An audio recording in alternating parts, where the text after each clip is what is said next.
ओम शांति। हमारा भारत देश महान देश है।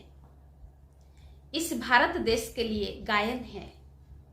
ये कर्म भूमि है, महान भूमि है, तपोभूमि है और परमात्मा का जन्म भूमि, जिसको हम तीर्थ भूमि कहते हैं। ये भारत पहले स्वर्ग था, वैकुंठ था। इस भारत में देवी देवताएं वास करते थे, जिसके गायन पूजन आज तक हम कर रहे हैं 33 करोड़ देवी देवताओं के रूप में।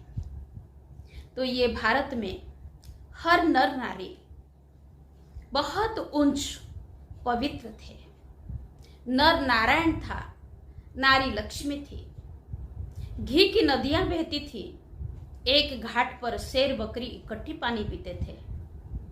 बहुत सुंदर गीत गाया है। जहां डाल डाल पर सोने की चिड़िया करती है बसेरा, ओ भारत देश है मेरा, ओ भारत देश है मेरा।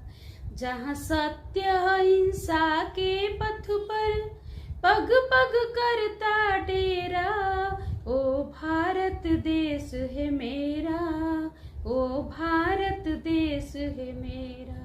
मेरा भारत महान इसीलिए महान है कि इस महान भूमि पर महान आत्माएं वास करते थे। इस भारत भूमि पर जो देवी देवताएं थे वो सर्वगुण संपन्न थे, 16 कला संपूर्ण थे, संपूर्ण निर्विकारी थे, मर्यादाओं में उत्तम थे।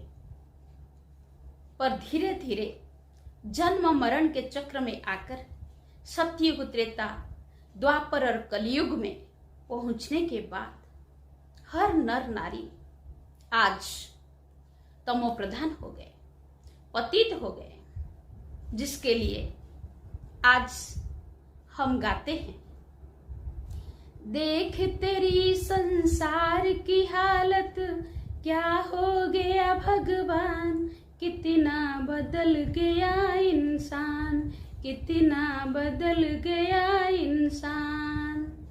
सूरज न बदला, चांद न बदला, ना बदला रे आसमान, कितना बदल गया इंसान, कितना बदल गया इंसान।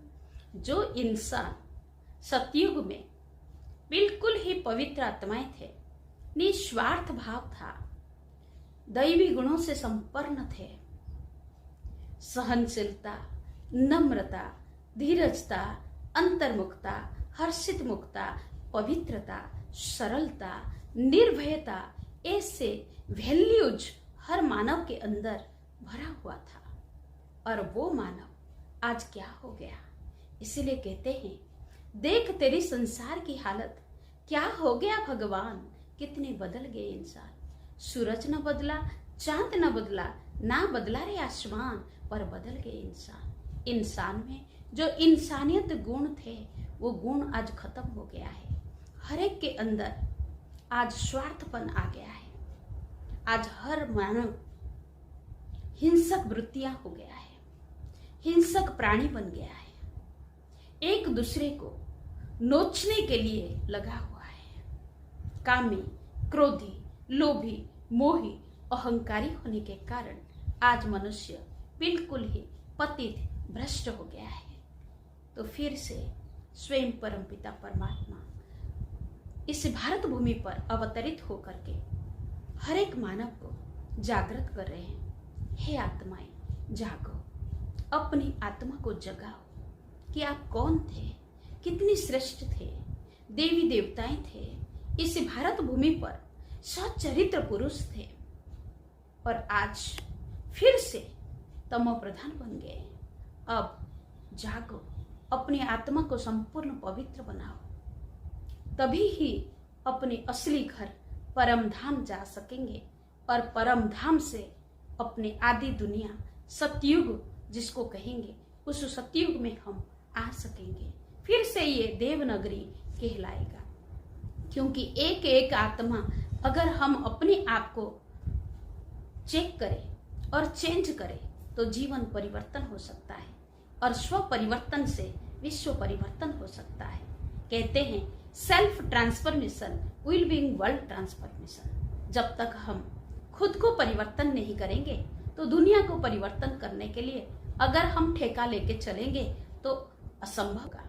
इसीलिए स्वदर्शन करना बहुत आवश्यक है। आज दिन तक हम दूसरों को दर्शन करते आए हैं, ये ऐसा है, वो ऐसा है, उसको चेंज होना चाहिए, पर कभी हम अपने आप को देखते हैं कि मुझे क्या चेंज करना है, मैं कैसा हूं। जब मैं अपने आप को देखना शुरू कर दूं, मेरे कमी कमजोरी को निकाल दूं और अच्छे दैवी गुणों को भरना चालू कर दूं, तो जीवन परिवर्तन हो जाए। अगर हम स्व परिवर्तन करना चालू कर देंगे तो हमको देखा देखी हमारा परिवार परिवर्तन हो जाएगा। जहां परिवार परिवर्तन होता है तो अड़ोसी पड़ोसी परिवर्तन होना शुरू कर देते हैं। जब अड़ोसी पड़ोसी परिवर्तन होता है तो पूरे गांव परिवर्तन होता है। पूरे गांव के बाद जिला परिवर्तन होता है। जिला को देख करके पूरा राज्य परिवर्तन होता है। राज्य को देख करके पूरे भारत देश परिवर्तन हो जाता है। जहां देश परिवर्तन होता है उसको देखा देखी सारा विश्व परिवर्तन होता है। तो एक मैं को परिवर्तन अगर हमने कर लिया तो अनेक आत्माएं परिवर्तन हो जाते हैं। एक बहुत सुंदर उदाहरण है। संडे का दिन था। एक पिताजी अपने ऑफिस की सारा फाइल लेकर के घर में बैठ करके कार्य कर रहे थे। उसका बच्चा बहुत जिद्दी कर रहा था कि पापा जी मुझे आज संडे है, घुमाने के लिए लेके जाओ। तो पिताजी देखते हैं कि इतना काम मेरे पास है, मैं बहुत बिजी हूं, इस बच्चा को कैसे लेकर के घूमने के लिए जाऊं। तो बच्चा को एक काम दे देते हैं, बिजी करा देते हैं। पास में एक वर्ल्ड मैप था, उसको तोड़ करके टुकड़े टुकड़े करके उस बच्चा को दे देते हैं। कहते हैं बेटा अब ये कार्य आपको करना है, वर्ल्ड मैप बना करके आपको लाना है। बच्चा ये काम लेकर के एक जगह पे बैठ जाता है और उस टुकड़े टुकड़े को उल्टा पुल्टा करके देखता है। देख देख करके समझ में उसको नहीं आता वर्ल्ड मैप कैसे वो बनाएगा। जब देखता है तो कहाँ पर उसको कान दिखाई देते हैं, कहाँ नाक दिखाई देते हैं, कहाँ आंखें दिखाई देते हैं, कहाँ सिर दिखाई देता है, कहाँ हाथ दिखाई देता है, कहाँ पैर दिखाई देता है। तो बच्चा मानव को तो देखा हुआ है, तो उसने जहाँ सिर रखना चाहिए वहाँ रख लेता है, जहाँ आंखें रखना चाहिए वहाँ आंखें रख लेता है, नाक रखना चाहिए वहाँ नाक लगा देता है, जहाँ पर हाथ लगाना चाहिए वहाँ हाथ लगा देता है। ऐसे करके पूरा जोड़ देता है और जोड़ करके पलट करके देखता है, वर्ल्ड मैप बन जाता है। पिताजी के पास दौड़ के आता है, कहता है पापा जी मैंने बना लिया, देख लो आप। पापा जी भी उसको देखते हैं कि सचमुच वर्ल्ड मैप बना करके ले आया है। वर्ल्ड मैप क्या होता है बच्चा को पता नहीं है, फिर भी ये बच्चा वर्ल्ड मैप बनाए कैसे। जब बच्चा को पूछते हैं कि बेटा आपको तो पता नहीं है, फिर भी ये टुकड़े टुकड़े को आप कैसे वर्ल्ड मैप बना दिया। तो बच्चा बहुत प्यार से कहता है पापा जी मुझे तो वर्ल्ड मैप बनाना नहीं आता, पर मैं मानव को बना दिया। जब मानव को बनाया तो वर्ल्ड मैप बन गया। कहने के मतलब है अगर एक मनुष्य अपने आप को चेंज कर लेता है, अपने आप को बना लेता है, परिवर्तन कर लेता है, दैवी संस्कारों को अपने जीवन में भर लेता है, तो उसको देखा देखी सारा दुनिया परिवर्तन हो जाता है। तो मेरे भाई बहने आप लोगों को मेरा रिक्वेस्ट है, मेरे अनुरोध है कि आप लोग घर गृहस्थ में रहते हुए अपने जीवन को, अपने चरित्र को, अपने धर्म कर्म को बहुत श्रेष्ठ बनाना है। हमारे देश के इस भूमि पर बहुत सारे देवी देवताएं होके गए हैं जिसको हम मंदिर में रख करके पूजा कर रहे हैं। लक्ष्मी नारायण, राम सीता, चाहे कोई भी देवी उनको हम देखते हैं, अम्बा, काली, दुर्गा, सरस्वती, मीनाक्षी, संतोषी, गणेश जी, हनुमान जी, ये सब देवताएं और देवियां हैं। यही भारत भूमि पर इनका जन्म हुआ है और इसी भारत भूमि पर रह करके उन्होंने तपस्या करके अनेक भक्तों गणों का मनोकामना पूर्ति किया है। तो ये आए कहाँ से? यही भारत में होके गए हैं। जैसे हमारे दादा दादी है, हमारे माता पिता है, इस घर से जब शरीर छोड़ के चले जाते हैं तो उनका फोटो रख करके हम फूल माला चढ़ाते हैं। तो फोटो आया कहाँ से? जरूर हमारे घर से होके गए हैं। हमारे महात्मा गांधी देश के बहुत बड़ा महान व्यक्ति था, जिसको आज हम अक्टूबर 2 को हम याद करते हैं। उनको भी हम फूल माला चढ़ाते हैं। तो महात्मा गांधी आए कहाँ से? उनका फोटो, उनकी मूर्ति आया कहाँ से? तो इस देश में होके गए हैं, इसीलिए हम उनको यादगार के रूप में 2 अक्टूबर को याद करते हैं। तो इसी तरह हमारे देश के जो देवी देवताएं थे, नर नारी नारायण थे, नारी लक्ष्मी थी, वो देवी देवताएं इस देश में ऊपर से उड़ करके आए थे। यही भारत देश में ही जन्म हुए हैं और इसी भारत देश के लिए ही उन्होंने बहुत ऊंचे कर्तव्य किया है, जिसके यादगार के रूप में हम मंदिर में रख करके उनको पूजा करते हैं, आरती उतारते हैं। उनको हम याद करके उनके गुणों को हम स्मरण करते हैं और अपने अंदर उस गुणों को भरने के लिए चाहेंगे, तभी ही हम देवी देवता जैसा बन सकते हैं। तो इसीलिए ये ब्रह्मा कुमारी ईश्वरीय विश्वविद्यालय आपके ही शहर में, हर गली में, हर गांव में ये ब्रह्मा कुमारी संस्था खुला हुआ है। यहाँ पर हमको मानव को देवता कैसे बनाया जाता है, उसके लिए पढ़ाई पढ़ाया जाता है, ईश्वरीय नॉलेज दिया जा रहा है। ये कोई धार्मिक संस्था नहीं है, ये एक आध्यात्मिक संस्था है। और इस आध्यात्मिक संस्था में हर एक मनुष्य को सहज राजयोग और ईश्वरीय ज्ञान सिखाया जाता है। आत्मिक अभ्यास करने का ज्ञान, परमात्मा को याद करने का ज्ञान, संसार चक्र को समझने का ज्ञान,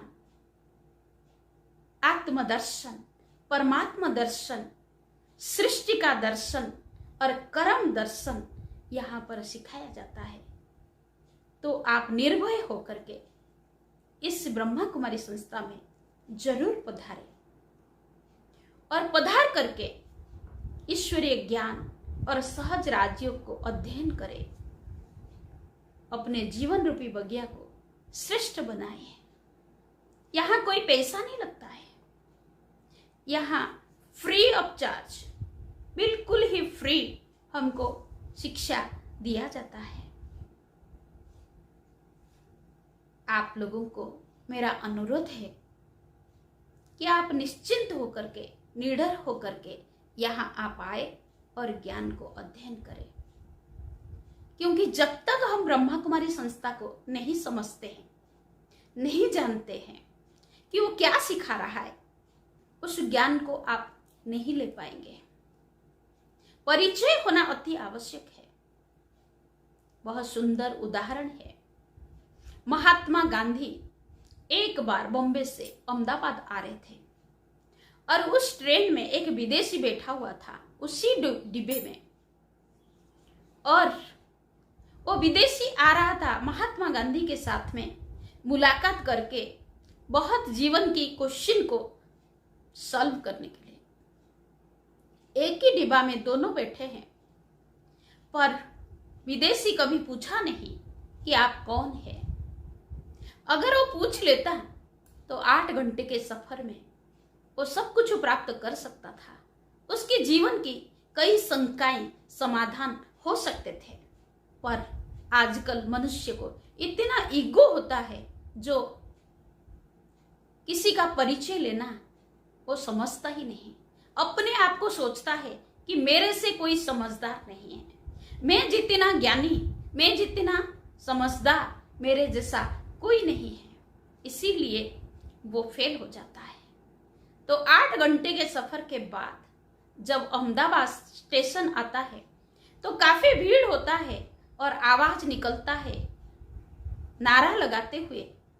हर मनुष्य के हाथ में माला रहता है, गुलदस्ता रहता है, और नारा लगाते हैं महात्मा गांधी की जय, महात्मा गांधी की जय। विदेशी के कान में जब पड़ता है वो सोचता है यही कहीं महात्मा गांधी हो गए, पर मेरे को तो 2 मिनट भी नहीं मिलेगा मिलने के लिए, तो कैसे मैं मुलाकात करूं। जब ये सोच रहा था तो स्टेशन में गाड़ी लग गई और महात्मा गांधी उतरने के लिए जब हुए तो सारे लोग नीचे खड़े हुए उनको गोद में उठा लेते हैं और नारा करते हैं महात्मा गांधी की जय, महात्मा गांधी की जय। पीछे खड़े हुए विदेशी को आश्चर्य होता है कि यही महात्मा गांधी है। 8 घंटे के सफर में मैं अगर परिचय कर लेता कि आप कौन है तो मेरे सारी समस्याएं समाधान हो सकते थे। अब मुझे 2-4 मिनट 5 मिनट ही मिलेगा, मैं कैसे ये समाधान करूं। वो पश्चाताप करता है। कहने की मतलब है हर गांव में, हर स्थान में ब्रह्मा कुमारी संस्था आज परमात्मा ने खोला है, पर लोगों को पता नहीं है कि ब्रह्मा कुमारी संस्था में क्या सिखाया जाता है। अंधश्रद्धाओं से लोग यहाँ तक पहुँचते नहीं है कि यहाँ जाएंगे तो घर बार को छोड़ना पड़ेगा, यहाँ जाएंगे तो भाई बहन बनाया दिया जाता है, इसीलिए वो डर के मारे नहीं आते हैं। मेरे भाइयों, मेरे बहनों, ये सब गलत भ्रांतियां हैं, ऐसा कुछ भी नहीं है। यहाँ पर तो आत्मा को ज्ञान दिया। मेरे भाई बहने, आप लोगों को मैं निवेदन करती हूँ, आप जरूर ब्रह्मा कुमारी संस्था में जुड़ करके आध्यात्मिक ज्ञान को, सहज राजयोग को फ्री में पढ़ करके, अध्ययन करके आप अपने जीवन को श्रेष्ठ बनाइए। ओम शांति।